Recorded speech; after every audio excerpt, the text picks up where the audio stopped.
Welcome students. Today we are going to do unit 2 of this your first chapter that we had been doing the book of nature. Okay, तो unit 2 हम लोग पढ़ते हैं. चलो देखते हैं.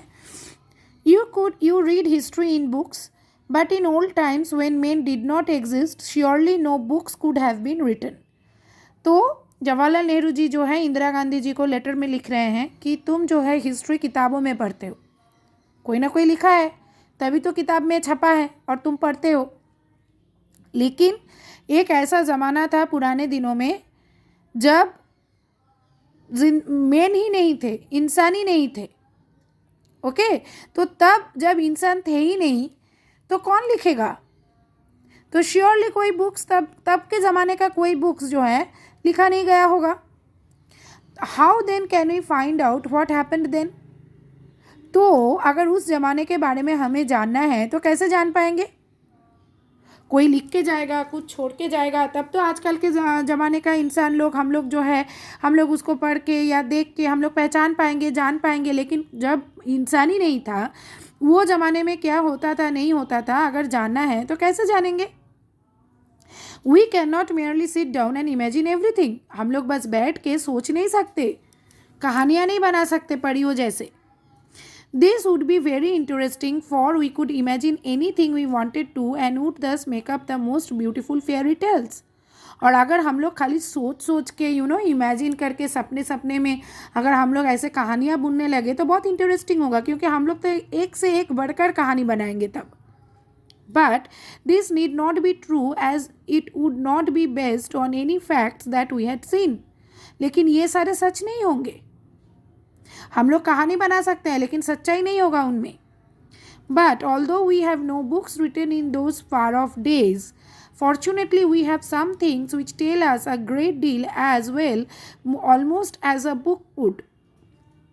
हाँ, किताब नहीं है क्योंकि तब इंसान नहीं था तो कोई लिखा नहीं है, लेकिन कुछ ऐसी चीज़ें हैं जो हमें उस ज़माने के बारे में बताते ज़रूर हैं.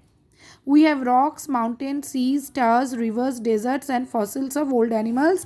ये वाला हिस्सा जो है अंडरलाइन करोगे, because it comes in the question कि जब इंसान लोग नहीं थे, कोई नहीं था जिंदा, तो कैसे और किन के सहारे से हम लोग तब के ज़माने का थोड़ा जानकारी ले सकते हैं. पत्थरों से, पहाड़ों से, समुंदर से, तारों से, नदियों से और डेजर्ट्स. ठीक है, डेजर्ट से और ओल्ड एनिमल्स के फॉसिल मैंने पहले वीडियो में पढ़ाते वक्त थोड़ा सा बोला था कि बहुत दिनों तक पुराने जीव जंतु जब दबे हुए रहते हैं तो उनकी हड्डियां जो हैं पत्थर जैसे बन जाती हैं. उनका शरीर का चित्र जो है जिसके ऊपर वो दबा हुआ रहता है उसके ऊपर छप जाता है और वो जम जाता है, वो कभी नष्ट नहीं होता है. तो ये सारे चीज़ जो है फॉसिल्स हैं, remains of the old animals. Now, these and other like things are our books for the Earth's early story. और इन्हीं सब पत्थरों को, इन्हीं सब तारों को, समुंदर को, पानी को जांच पड़ताछ करके हम लोग जो है पृथ्वी के पुरानों दिनों के बारे में जान पाते हैं. And the real way to understand this story is not merely to read about it in other people's books, but to go to the great book of nature itself. You will, I hope, soon begin to learn how to read this story from the rocks and mountains. Imagine how fascinating it is. और नेहरू जी ये कहते हैं कि ये सब चीज़ों को जानने के लिए ये काफ़ी नहीं है कि हम लोग किसी दूसरे के लिखे हुए किताबें जस्ट पढ़ लें. हमें क्या करना है, हमें प्रकृति के तरफ जाना है, प्रकृति को जानना है. प्रकृति से ही हमें पता चल जाएगा कि किस तरह से पत्थरों से या फिर फॉसिल वगैरह से हमें पुराने दिनों का ज्ञान प्राप्त होगा. और ये एक ही फैसिनेटिंग है, बहुत ही अमेजिंग है, आनंददायक है, वेरी इंटरेस्टिंग. देखो फैसिनेटिंग का मतलब है very interesting. Okay. Every little stone that you see lying in the road or on the mountain side may be a little page in nature's book and may be able to tell you something if you only knew how to read it. कोई भी छोटा पत्थर जो आजू बाजू गिरा पड़ा हो, कोई पहाड़ के साइड में या कोई रास्ते के साइड में, अगर तुम जानो उसको, अगर तुम पढ़ पाओ उसको, तो वो भी एक छोटा सा हिस्सा बन सकता है प्रकृति के किताब का. To be able to read any language, Hindi, Urdu, English, you have to learn its alphabet. कोई भी लैंग्वेज, कोई भी भाषा जो है अगर हम पढ़ना चाहते हैं तो पहले मुझे उस भाषा का ABCD या अ क ख तो जानना होगा, अल्फ़ाबेट्स पहचानना होगा. तभी जैसे देखो हम लोगों ने ABCD सीखा है तो हम लोग ये जो है शब्द बना बना के पढ़ रहे हैं. So also you must learn the alphabet of nature before you can read her story in her books of stone and rock. तो अगर तुम्हें यहाँ जानना है, अगर तुम्हें इस इस नेचर को जानना है, प्रकृति को जानना है, तो प्रकृति का अल्फ़ाबेट तुमको जानना पड़ेगा. और प्रकृति के किताब कौन कौन है, स्टोन्स हैं, रॉक्स हैं, तो इनको पढ़ने आना होगा. Even now perhaps you know a little how to read this. If you see a little round shiny pebble, does it not tell you something? अगर तुम कोई छोटा सा राउंड सा पेबल देखो तो क्या तुम्हें ये पेबल कुछ बताता है कि ये पेबल क्या है? पेबल यानी एक छोटा सा राउंड सा पत्थर, एकदम गोल सा, जिस पत्थर में कोई कोन नहीं है, कोई नुकीला भाव नहीं है, एकदम गोल सा एक राउंड सा पत्थर, उसको हम लोग कहते हैं पेबल. जैसे एक्वेरियम्स वगैरह में होते हैं कभी कभी, अगर तुम लोग देख पाओ तो ये होता है पेबल. तो अगर हम लोग एक पेबल देखते हैं और इसमें एकदम शाइनी सा होता है, स्मूथ होता है, राउंड होता है, उसका कोई कॉर्नर नहीं होता है, या आमतौर पर क्या होता है, कोई पत्थर देखते हैं तो उसका तो कॉर्नर्स होते हैं ना, नुकीला भाव होता है पत्थरों में, लेकिन पेबल एकदम राउंड, एकदम स्मूथ, एकदम अंडे जैसा होता है. अंडे जैसा पत्थर मान लो, एकदम गोल मटोल, कोई कोण नहीं. तो इतना ये गोल कैसे हुआ? प्रश्न आता है, सोचने वाली बात है. If you break a big rock into small bits, each bit is rough and has corners and rough edges. It is not at all like a round smooth pebble. Then, how then did the pebble become so round and smooth and shiny? अगर हम कोई बड़ा पत्थर जो है हथौड़ा मारकर तोड़ डाले तो उनमें से छोटे छोटे पत्थर तो निकलेंगे, लेकिन सब जो है नुकीला होगा. ये अंडे जैसा स्मूथ, एकदम गोल राउंड जैसा पत्थर तो नहीं होगा. तो एक पेबल ऐसा कैसे हो गया? It will tell you its story if you have good eyes to see and ears to hear it. अगर तुम में वो आँखें हैं और वो कान हैं तो पेबल से भी तुम सुन पाओगे, देख पाओगे कि वो ऐसा क्यों हुआ. It tells you that once upon a time, it may be long ago, it was a bit of a rock, just like the bit you may break from a big rock or stone with plenty of edges and corners. Probably it rested on some mountainside. Then came the rain and washed it down to the little valley where it found a mountain stream which pushed it on and on till it reached a little river.